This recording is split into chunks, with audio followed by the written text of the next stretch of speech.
108 అడుగుల ఎత్తు, 262 అడుగుల పొడవు, 402 స్తంభాలపై అబ్బురపరిచే హిందూ దేవతామూర్తుల ప్రతిమలు. యునైటెడ్ అరబ్ ఎమిరేట్స్ లో అబుదాబిలో నిర్మించిన అతిపెద్ద హిందూ ఆలయాన్ని ప్రధాని మోదీ ప్రారంభించారు. భారతీయ శిల్పకళా సౌందర్యం, హిందూ ధర్మం ఉట్టిపడేలా బాబ్ స్వామినారాయణ సంస్థ దీన్ని నిర్మించింది. యుఏఈ రాజధాని అబుదాబిలో దాదాపు 27 ఎకరాల విస్తీర్ణంలో భారతీయ శిల్పకళా సౌందర్యం, హిందూ ధర్మం ఉట్టిపడేలా బాబ్ స్వామినారాయణ సంస్థ ఈ గుడి నిర్మించింది. ఎంతో ప్రతిష్టాత్మకంగా నిర్మించిన ఈ దేవాలయానికి 7 గోపురాలున్నాయి. అరబ్ ఎమిరేట్స్ లో 7 ఎమిరేట్లకు ప్రతీకగా ఈ గోపురాల్ని కట్టారు. అన్ని రకాల చర్మ సమస్యలకు శాశ్వత పరిష్కారం ఈ శ్రీత 9281458181.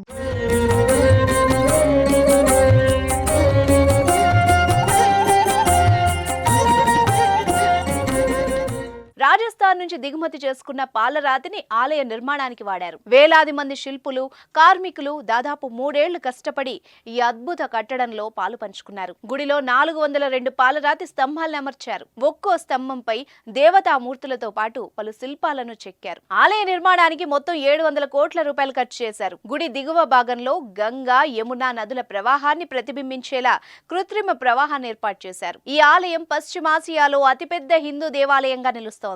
ఆలయంలోని రాతి ఫలకాలపై రామాయణం, శివపురాణం, భాగవతం, మహాభారతం లాంటి హిందూ పురాణ గాథల్ని చెక్కారు. ఆలయ ప్రాంగణంలో సందర్శకుల కేంద్రాలు, ప్రార్థనా మందిరాలు, ఎగ్జిబిషన్లు, లెర్నింగ్ ఏరియాలు, పిల్లల క్రీడా ప్రాంతాలు, పార్కులు, ఫుడ్ కోర్టులు ఉంటాయి. భూకంపాలు, ఉష్ణోగ్రతల్లో హెచ్చు తగ్గుల్ని తట్టుకునేలా ఆలయాన్ని నిర్మించారు.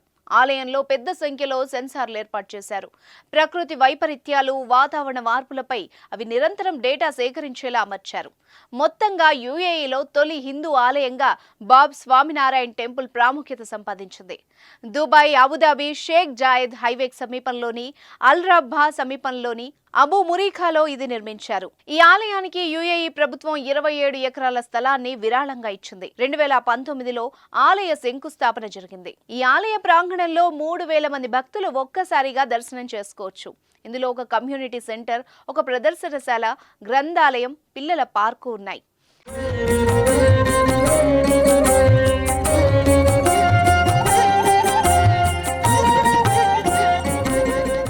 ఆలయ ముఖద్వారాన్ని మొత్తం 25,000కు పైగా రాతి ఫలకలతో నిర్మించారు. దీనికోసం గులాబీ ఇసుకరాయి, పాలరాతి శిల్పాలను చెక్కి అందంగా తయారు చేశారు. ఈ పని కోసం రాజస్థాన్, గుజరాత్కు చెందిన కళాకారులు పనిచేశారు. ఈ గుడికి వాడిన పింక్ ఇసుకరాయి రాజస్థాన్ నుంచి రవాణా అయింది. ఈ ఆలయాన్ని సాంప్రదాయ నాగర్ నిర్మాణ శైలిలో నిర్మించారు.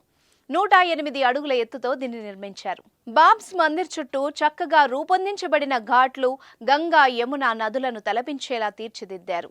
ఈ ఆలయంలో dome of harmony, dome of piece అనే 2 గోపురాలు నిర్మించారు.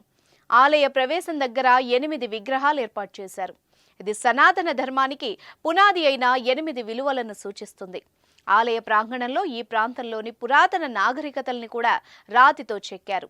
మాయా, Aztec, Egyptian, Arabic, European, Chinese, African చరిత్రలు చెక్కారు. ఇక ఆలయంలో రామాయణ కథలు కూడా కనిపిస్తాయి. ఇక ఈ ఆలయంలో 7 మందిరాలున్నాయి. ప్రతి ఒక్కటి భారతదేశంలోని ఉత్తర, తూర్పు, పశ్చిమ, దక్షిణ ప్రాంతాల నుంచి వచ్చిన వివిధ దేవతలకు అంకితం చేయబడింది. కార్బన్ ఆనవాళ్లు తగ్గించడానికి ఆలయ నిర్మాణంలో కాంక్రీట్ మిశ్రమంలో సిమెంటుకు బదులు ఫ్లై యాష్ను వాడారు. ఆలయ భద్రత, సుదీర్ఘకాలం మన్నిక కోసం ఆలయంలో దాదాపు 150 సెన్సార్లు నిర్మించారు.